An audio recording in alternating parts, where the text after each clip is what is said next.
बिस्मिल्लाहिर्रहमानिर्रहीम, अस्सलाम वालेकुम। Welcome to home cooking spot. कैसी है मेरी प्यारी यूट्यूब फैमिली? मुझे उम्मीद है कि आप सब खैरियत से होंगे, खुश होंगे, हेल्दी होंगे।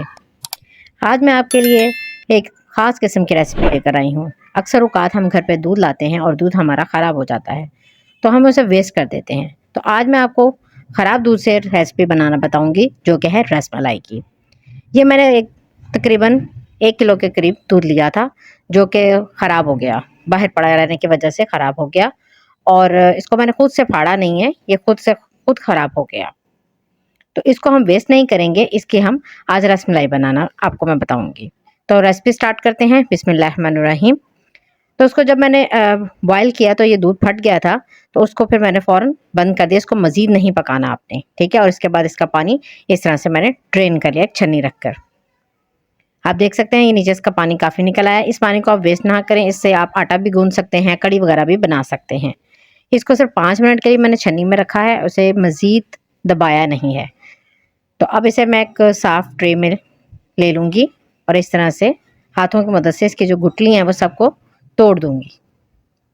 इसको हमने मुलायम सा एक आटे की डो में लाना है। तो आप इस तरह पहले इसको अच्छे तरीके से हाथों की मदद से खोल लेंगे सारी इसकी गुठलियाँ वगैरह। अब ये जो हमारे हाथ में हथेली होती है, जिसे हम हथेली बोलते हैं, उसके साथ आपने इसको प्रेस करना है यूँ। इस तरीके से आप इसको प्रेस करेंगे तो ये सारा जो इसकी गुठलियाँ वो यकजान हो जाएंगी और ये सारा जो डो है ना वो इकट्ठी हो जाएगी। ये देखें, इसको मुझे मलते हुए इसको अच्छे तरीके से मैं मलती जाऊंगी और ये तकरीबन प्रोसेस मुझे 5 से 6 मिनट लगे मलते हुए। अब ये सारा जो है अच्छे तरीके से इसके दाने खुल गए हैं। अब इसकी बाइंडिंग के लिए हम इसमें कुछ चीज़ें डालेंगे। हम इसमें मैदा डालेंगे तकरीबन 4 टेबल स्पून। अगर आपको पतला लगे तो आप थोड़ा सा और भी डाल सकते हैं, लेकिन ये इसकी बिल्कुल परफेक्ट मैंने आपको बताई है कि आप इसको 4 टेबल स्पून इसमें डालेंगे और एक चुटकी के बराबर मैं इसमें बेकिंग सोडा डालूंगी। बेकिंग सोडा डालना है, बेकिंग पाउडर नहीं डालना, ठीक है? बिल्कुल एक चुटकी। और अब इन तीनों चीज़ों को अच्छे तरीके से हम मिक्स करेंगे और इसको बिल्कुल एक डो की फॉर्म में रेडी कर लेंगे। इसमें भी आपको तकरीबन 5 से 7 मिनट लग जाएंगे। इसमें कोई पानी या दूध की हमें ज़रूरत नहीं पड़ेगी यूज़ करने के लिए। इसी को हम इस तरह से अच्छे तरीके से मसलते जाएंगे तो ये बिल्कुल एक स्मूथ सी डो तैयार हो जाएगी।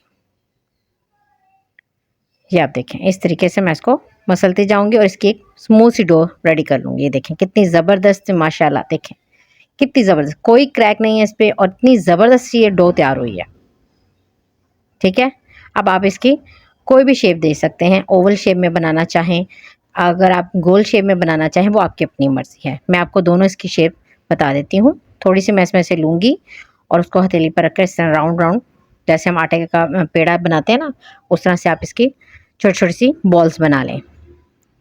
या एक आप इस तरह, ये भी मैं आपको दिखा देती हूँ, जैसे बाज़ार में मार्केट में होती है ओवल शेप में, ये देखें, उसको भी हम इस तरह से हथेली पर रखकर बना लेंगे। ये देखें, इसी तरह मैं सब रेडी कर लूँगी। इसी दौरान आप लोगों से मेरी ये रिक्वेस्ट है कि अगर आपको मेरी वीडियो ज़रा सी भी अच्छी लग रही है तो मेरी वीडियो को लाइक करें, शेयर करें और सब्सक्राइब करें और साथ लगे हुए बेल आइकन को ज़रूर प्रेस करें, ताकि आपको मेरी हर आने वाली वीडियो का नोटिफिकेशन सबसे पहले मिले। ये देखिए, मैंने सारी इस तरह से तैयार कर ली हैं। अब हम इसका शीरा रेडी करेंगे।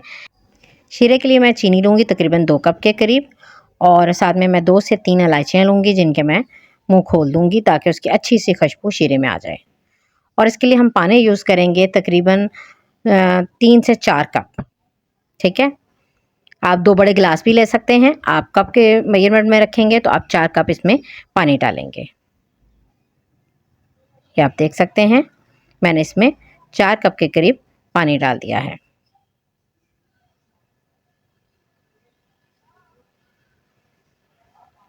इसको मीडियम फ्लेम पे आपने पकाना है और इतना पकाना है कि चीनी अच्छे तरीके से घुल जाए और हमारा जो शीरा है वो पक जाए। और एक तार वाला नहीं हम बनाएंगे, इसको बस इतना पकाना है कि इसमें अच्छे तरीके से जोश आए, क्योंकि जो हमने रसमलाई बनाई है वो हमें पकते पानी में डालनी है। अगर ठंडा पानी होगा तो हमारी रसमलाई सारी खुल जाएगी। आप ये देख सकते हैं अच्छे तरीके से पानी में बॉयल आ गया है और पानी अच्छे तरीके से बॉयल हो रहा है। तो अब हम इसमें ये जो हमने बना के रखी थी गोलियां सी इसकी बॉल्स, वो सारी हम इसमें डाल देंगे एक एक करके। और चम्मच की मदद से जो शीरा है वो इनके ऊपर हम डालते जाएंगे। ऐसा लग रहा है कि भाई ये बहुत छोटी सी हैं, लेकिन अभी आप 5 मिनट इसको मज़ीद पकाएंगे तो आप देखेंगे कि इसकी कितनी अच्छी ये पक के फूल जाएंगी। उसके बाद मैं इसको पानी से निकाल दूंगी और ये शीरा एक साइड पे कर दूंगी। जिस प्लेट में आपने सर्व करना है उसमें आप निकाल लें। दूसरी तरफ अब हम इसका दूध रेडी करेंगे। मैंने तकरीबन 2 से 3 कप दूध लिया है और उसमें मैंने थोड़ा सा फूड कलर डाला है, येलो फूड कलर। आप चाहें तो आप ना डालें, पर उससे ज़रा कलर प्यारा आता है, तो वो मैंने बिल्कुल एक चुटकी के बराबर डाला है ताकि अच्छा सा इसमें कलर आ जाए। और इसको हम 10 मिनट के लिए लो फ्लेम पर पकाएंगे ताकि दूध थोड़ा सा थिक हो जाए। अब हमने सर्विंग प्लेट में सारी रसमलाई निकाली थी और चम्मच की मदद से मैं उसके ऊपर दूध डालूंगी। क्योंकि रसमलाई भी हमारी अभी सॉफ्ट है और दूध भी बहुत गर्म है, एकदम से डालेंगे तो सारी घुल जाएगी। तो चम्मच की मदद से मैंने इसलिए डाला है कि ताकि सारी रसमलाई अच्छे तरीके से उसमें डिप हो जाए। इसको 5 से 7 मिनट के लिए छोड़ेंगे ताकि जो दूध है वो अच्छे तरीके से सेट हो जाए रसमलाई में। और उसके बाद गार्निशिंग के लिए मैंने कुछ ये बादाम और पिस्ता कट करके रखे थे बारीक बारीक, ये भी मैंने ऊपर से डाल दिए ताकि हमारे जो रसमलाई है वो खूबसूरत सी और मज़ेदार सी लगे। इसको तकरीबन 1 घंटे के लिए आप फ्रिज में ठंडा करें और उसके बाद इसको सर्व करें। कमेंट करके मुझे ज़रूर बताइएगा कि आज की रेसिपी आपको मेरी कैसी लगी।